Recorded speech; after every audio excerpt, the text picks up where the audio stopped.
All right, Tyler Perry fans, go ahead and like the video. Let's try to get to 50 likes. Also, hit the bell icon and select all.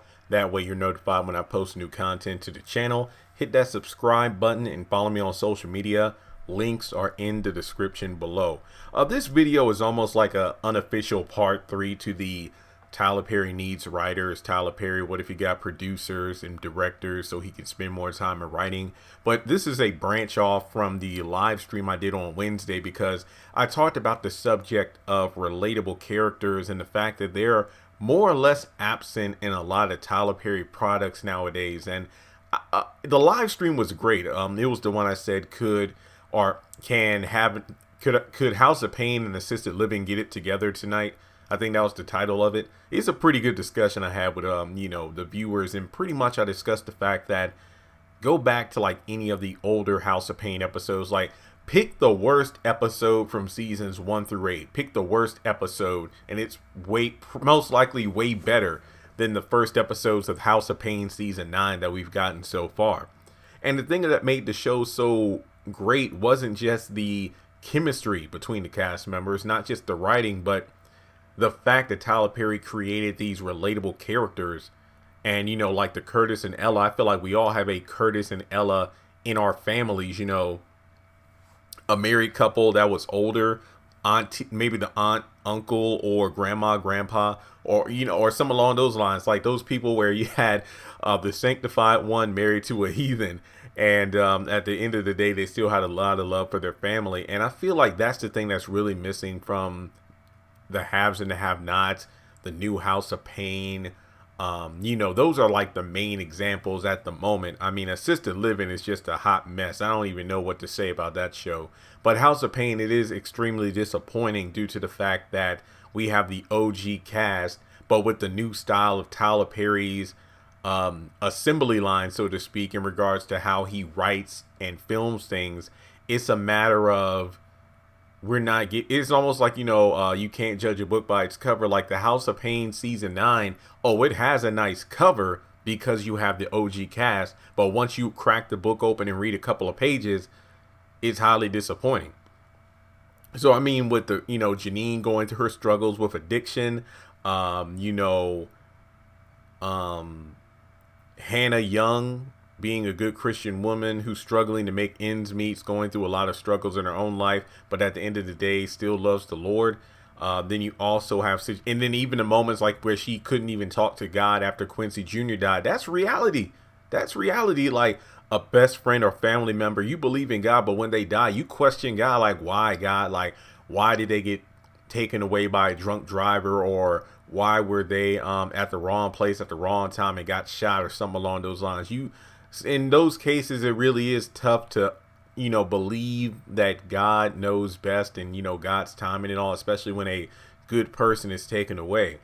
How about another great example, like Will and Sasha? I really like the storyline in Meet the Browns where that child predator that tried to, assault Hakeem, he was in need of surgery and Will was the doctor. And then the discussion was whether or not he purposefully let that man die. Real stuff like that.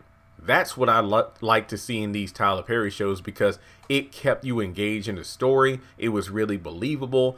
Now we just got these over the top caricatures. I don't even call them characters anymore. And it's all about repetitive dialogue. It's all about, oh, who's going to die? But what happened to I wonder what's going to happen in the next episode because the story is compelling. I feel like that's one of the biggest things that Tyler Perry should go back to the drawing board and do. Like I said before, I know a lot of people on here have either never watched Bruh because they haven't gotten a BET Plus subscription, or they've watched it but it's not their cup of tea.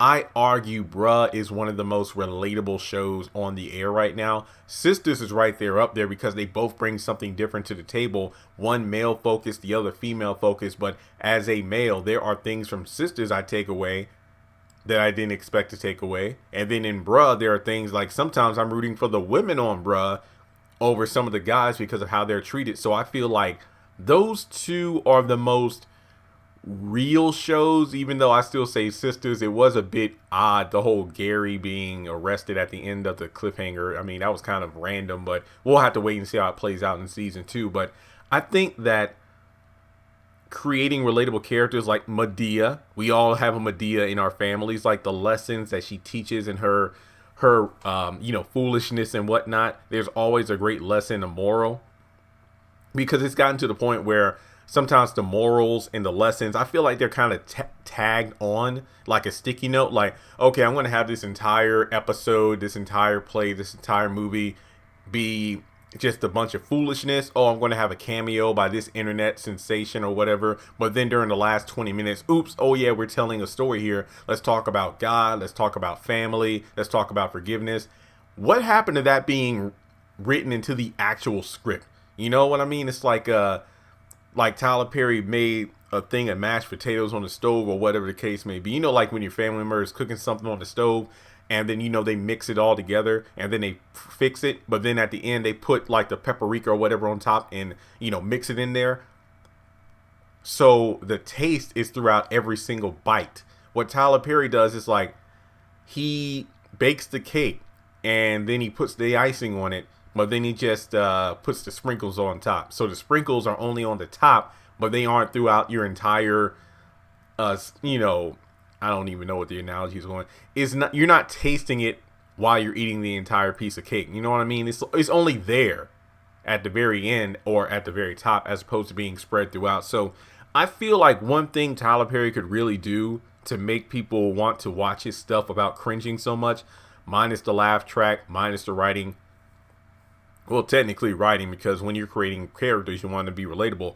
I'd say kind of go back to the early roots of it and just say, instead of writing characters who are over the top, ridiculous, crazy, irredeemably evil, write some conniving, sly, manipulative characters. People who you feel like, man, I got a cousin like that.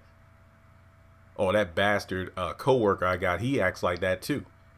That heifer down the street. I don't trust. What happened to those characters? People who aren't blowing stuff up, at the end of every season just to get ratings.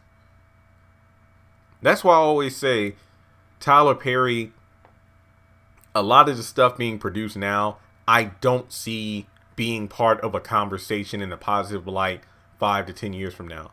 Like when you talk about the OG House of Pain, it's always talked about in love about, man, you know how crazy, Curtis was and Calvin and, Madea would pop up and then Janine, but then she got cleaned up.